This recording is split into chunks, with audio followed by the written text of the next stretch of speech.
네, 안녕하십니까. 손문자의 리치리치 증시 에이제이즈2B 2018년 12월 3일입니다. 최근 증시 보도록 하겠습니다. 지난주 선진국 플러스 3.4, 이머징 플러스 3.3, 코스피 플러스 1.9, 코스닥 플러스 1.76% 상승했습니다. 왜 그런지 좀 살펴볼게요. 지난주 글로벌 증시 키워드는 가장 중요한 게 연준 정책에 대해서 완화적인 스탠스가 그 가능성을 보여준 주간이었다라고 보시면 되겠습니다. 연준에 대한 금리 정책에 대한 완화적 스탠스 가능성은요, 우선 클라리다 부의장이 화요일 날 군부를 짚었고요. 그 다음날 제롬 파월 의장이 기대감을 폭발시켰다라고 보시면 되겠습니다. 클라리다 부의장의 경우에는요, 화요일에 물론 다양한 견해가 있지만 본인 판단에는 중립금리에 근접하고 있다. 그리고 통화정책에 관해서는 각종 데이터에 대한 업데이트에 따라 건실한 판단을 하고 이에 따른 경제 모델을 조합해야 되겠다라고 말을 하였습니다. 지난주부터 미묘한 변화가 감지가 되고 있었는데요. 클라리다 부의장의 발언이 그러한 변화 감지의 가능성을 높여주면서 이번 주가 시작을 했다라고 보시면 되겠습니다. 멀리 갈 것도 없이 바로 다음날 제롬 파웰 의장이죠.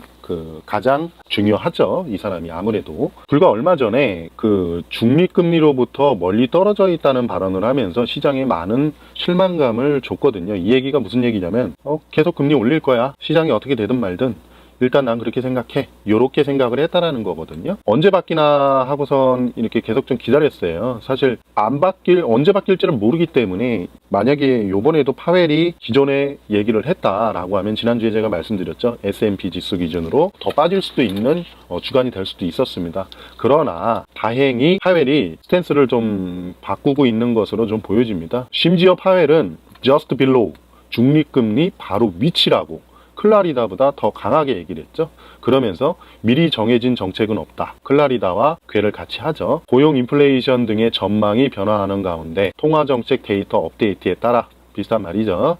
경제를 정상 궤도에 올려놓도록 건실한 판단에 따른 경제 모델 조합, 통화정책을 설계하고 있다. 이 얘기들로 인해서 결국 시장에서는 연준이 비둘기적인 스탠스로의 전환, 요거에 대한 기대감이 폭발한 한 주간이었다라고 볼 수가 있겠습니다. 대체로 12월 달에는 금리 인상을 생각들은 하고 있는 것 같습니다. 왜냐하면 조만간에 올려야 되는 게 맞다라고 파월 의장이 얘기를 했거든요. 그래서 오케이, 12월 금리 인상 콜. 그러나 19년 금리 인상 횟수는 반드시 조절이 있겠구나라고 보는 겁니다. 이 말은 점도표 수정이랑 같거든요. 요거를 한번 보실게요. 이게 이제 9월 달에 금리 인상을 한 차례 했죠.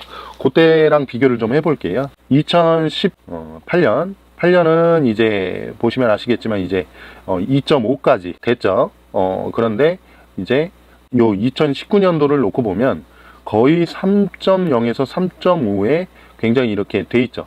이 얘기는 이 12월 달에도 한 차례 하고, 그리고 내년에도 3회 정도의 인상, 그리고 내후년에는 1회 정도의 인상, 그리고 장기 중립금리는 약 3%를 중심으로 해서 이제 구성이 돼 있죠.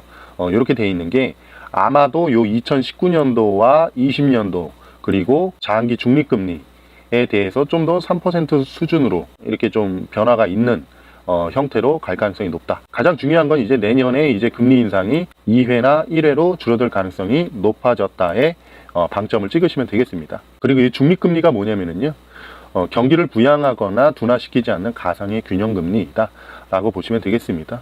뉴스를 한번 좀 살펴보고 가보겠습니다.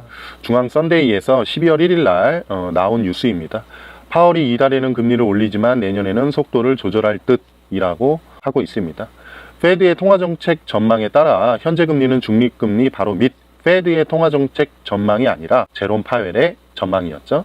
그래서 경제 상황에 따라 탄력적 운용을 시사하고 있다라고 보면 되겠습니다. FOMC 멤버들은 일단 무역전쟁 등을 우려하고도 있고요. 기업 부채가 다소 미국 기준으로 많아서 시장 변동에 취약한 데이터도 보는 것 같습니다. 이걸 보시면 돼요. 미국 페드가 방향전환 깜빡이를 켰다라고 보시면 되겠습니다. 조만간 올리는 게 정당하다라고 회의록에 따르면 회의록에서 그런 거군요. 그래서 이제 조만간이란 말을 주목하면서 12월 회의 때에는 이제 기준금리 인상을 시사했다라고 지금 보는 거고요. 예, 뭐 다른 거는 이제 말씀드렸던 내용을 참고하시면 될 것 같고요. 네, 그리고 국제유가 보겠습니다. 국제유가 하락속 속도는 좀 둔화가 됐어요. 이렇게 좀 볼게요. 국제유가 하락 속도가 이렇게 하락하던 게 이렇게 둔화되죠. 예, 이 모습을 좀 보시면 되고요. 개인적으로는요, 국제유가 하락에 대한 물가 상승률 인식 변화, 그리고 미국 경기 둔화 신호, 그리고 트럼프 압박 등이 다양하게 연준의 판단에 스며든 것으로 이제 사료를 하고 있습니다. 이러한 바탕 위에 그 위험자산 선호도가 증가를 하면서 미국의 기술주가 바닥에서 반등을 했고요. 전 세계 글로벌 증시도 좀 올랐습니다.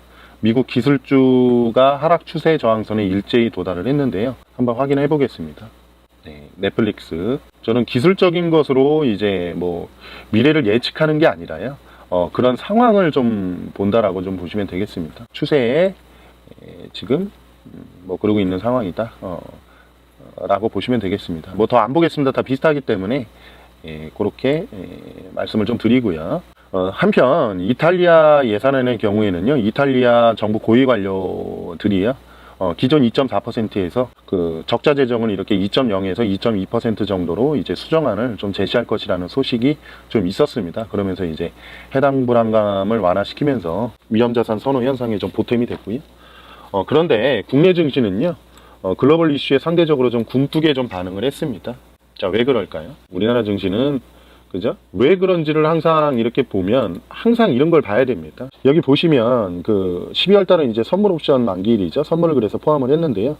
직전 옵션 만기 후 누적 포지션으로 보면 요 근처에 있는 겁니다. 요 근처에. 이 만들어 가요. 요걸로 만들어 가는데 일단은 그 잡아두는 거죠. 이제 국내 증시를. 그리고 미중 무역 분쟁이 어떻게 해결이 되는지를 좀 지켜본 한 주간이었지 않나 라고 좀 보여집니다.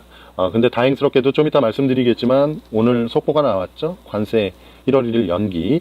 예, 그런 점이 있기 때문에 이번 주 조금 기대를 해보셔도 될 것 같습니다. 자, 어쨌든 그랬던 한 주간이고요. 국내 통화정책위원회가 열렸죠. 거의 0.25% 기준금리 인상을 했는데요. 1.75로 인상을 했습니다. 예, 이 점 참고하시고요. 자, 이번 주 증시 봐보겠습니다. 좀 전에 말씀드렸죠. 미중 그 무역 분쟁에서 1월 1일 관세 연기 안도 랠리 여부 보셔야 되고요. 연준 정책에 대한 스탠스 재확인이 필요합니다. 파웰 의장이 5일날 하죠. 그리고 미국 기술주에 대한 하락 추세를 돌파하는지 여부, 그리고 오스트리아 빈에서 원유 감산 회의 보셔야 되고요. 이탈리아 예산안 제출도 좀 예의주시를 하셔야 되겠습니다. 5일날 제출을 합니다. 자, 일요일 속보로 대중국 수입품 2천억 불에 대해서 25% 관세 1월 1일 부과가 연기가 됐고요. 향후 90일간의 합의점을 도출하기로 합의를 했다고 합니다. 미국과 중국 모두 긍정적인 평가를 내놓았고요. 글로벌 증시 안도랠리 여부를 이에 따라서 주목을 해봐야 될 이번 주가 되지 않겠냐라고 봅니다. 그리고 5일에는 의회에서 파월 의장이 국회에서 연설을 하는데요. 5일에는 파월 의장이 국회에서 연설을 하는데요. 비둘기 정책에 대한 신호가 쐐기를 박을지 주목이 좀 되고 있습니다. 그리고 6일과 7일에 오스트리아 빈에서 오펙, 비오펙 원유 감산 회의가 있습니다. 사우디는 하루 평균 100에서 140만 배럴 감산을 주장을 하고 있는데 말씀드렸지만 러시아는 이에 대해서 부정적인 견해를 피력하고 있고 이 회의에 참여는 안 하지만 미국 역시 계속해서 트럼프 대통령을 필두로 저 위에 이제 물가랑도 연동이 되는지 어떠는지 부정적인 견해를 계속해서 피력 중이다 라고 보시면 되겠습니다. 그래서 만약에 합의에 실패를 하고 그러면은요, 유가는요, 단기적으로는 어떻게 보면 더 빠질 수도 있습니다. 유가는 더 빠질 수도 있습니다. 여기서 횡보를 하다가 그렇게 되면 이제 유가 하락에 대해서 이제 수혜를 입는 것들이 상승을 하겠죠. 뭐 항공주 같은 것들 뭐 그렇게 해서 좀 보시면 될 것 같고요. 그리고 화학주도 나중에 제가 한번 설명을 드리겠지만 유가 하락에 대해서 수혜 줍니다. 그 마진폭이 이제 차이가 커지기 때문에 대출금리 늦게 내리고 예금금리는 빨리 내리는 그런 거랑 비슷하거든요. 그래서 원재료 값이 확 떨어지는데 상품 값은 좀 느리게 떨어뜨릴 개연성이 높기 때문에 이제 화학주는 유가 하락이 만약에 되면 상승이 가능하다. 이렇게도 좀 보시면 되겠습니다. 나중에 말씀 한번 드리는 시간이 될 거예요. 산업 분석이나 이런 것들 시간 한번 가질 거거든요. 예, 일단 그렇게 아시고요. 선물 옵션 시장 영향이 지대한 국내 증시는요. 뭐 해당 시장을 감안해야 되기는 하는데 지난주에 상대적으로 눌려 있던 점, 그리고 이번 주에는 대체로 위험자산 선호 현상이 강화가 될 가능성이 높기 때문에 체계적 상승이 가능할 것이다. 이 말은 다른 말로 쉽게 말해서 전체적으로 골고루 오를 가능성이 높다. 인덱스하게 오를 가능성이 높다. 라고 보고 있습니다. 한편 일요일 속보로 트럼프 대통령이 일정 시점에 김정은 미국 김정은 위원장을 미국으로 이제 초대할 것이라고 하거든요. 그래서 요 관련된 뉴스들을 뭐 잠깐 좀 살펴보시면, 자, 무역 전쟁 해소 국면, 미중 추가 관세 보류 합의, 미국 관세율 인상 보류하고 현행 10%대 유지, 미중은 적절한 시기에 상호 방문 뜻 모아, 그리고 한반도 비핵화 문제 협력도 약속을 했다고 그랬죠. 그죠? 예, 그렇게 되면서 이제 곧바로 트럼프가 김정은 곧 만날 것, 시기는 1, 2월이고 장소는 3곳 정도 검토 중이라며 대통령 전용기인 에어포스원에서 기자들에게 말을 했다고 합니다. 참고로 이 북한이 만약에 개방을 하면, 제가 누차 주장하지만 우리나라 증시 어마어마하게 갈 가능성이 높아요. 우리나라 경제 전반을 아예 그냥 그 클랩스업을 시켜버리는 일이기 때문에 우리는 그 점을 보고 준비를 할 필요가 있다. 계속 말씀을 좀 드립니다. 크게 보면 우리나라 증시, 물론 미중이 중요하지만 북한이라는 이제 아주 엄청난 조미료가 첨가가 되기 때문에 굉장히 미래가 밝을 수도 있다라는 점을 꼭꼭 살펴보셔야 된다라고 말씀드리겠습니다. 조금 더 살펴볼게요. 90일 협상을 곧 문우신이랑 유호가 중심이 돼서 나서겠죠. 그런데 구조 변화, 즉 중국의 기술 굴기를 정조준하고 있기 때문에 협상이 험로가 예고가 되고 있다. 이건 당연한 겁니다. 예.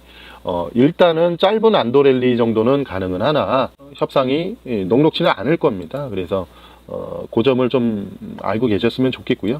제가 저번에 한번 말씀드렸던 적이 있죠. 요 미중 무역 분쟁 이야기에서 뭐 말씀을 드렸는데, 요 부분은 제가 따로 동영상을 해놨기 때문에 뭐 금리도 있고 뭐 무역 분쟁도 있고 하니까 그 점은 그 동영상을 참고하시면 되겠습니다. 자, 글로벌 증시 안정 요건, 미중 무역 분쟁 완화 현재 진행 중이죠. 빨간색으로 해놨습니다. 금리 정책 매파적 스탠스 완화 현재 진행 중이죠.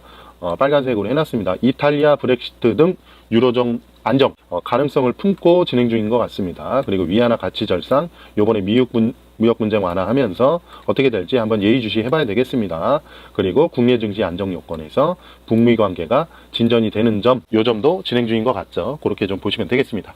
예, 금주의 일정은 뭐 이렇게 보시고요. 예, 이번 한 주 희망차게 시작하시도록 하겠습니다. 예, 감사합니다.